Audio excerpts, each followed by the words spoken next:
Defence Minister Manohar Parrikar defers 10,000 rupee crore deal for 12 Japanese aircraft.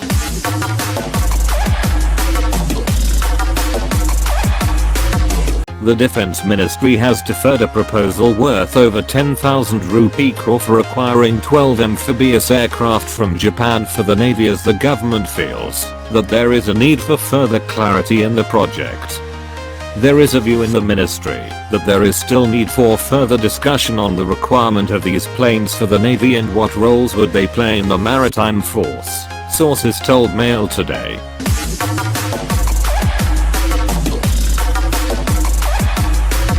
The Navy is now planning to give a detailed presentation to the government on how the planes would be useful for the force and bring in more clarity on the issue, the sources said.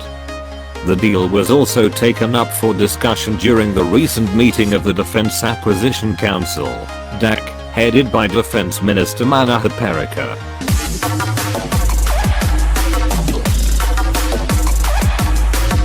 The Navy has been pushing for the acquisition of these amphibious planes which can land on both sea and runways, but the Defence Ministry's acquisition wing has not been very keen for procuring it.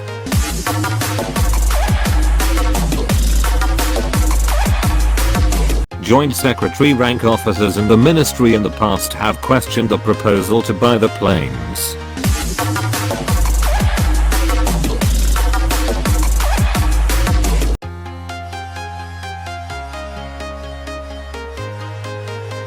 Thank you for watching.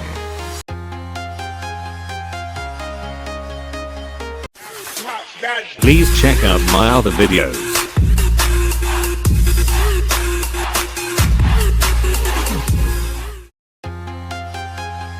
Please like, comment, share, and subscribe.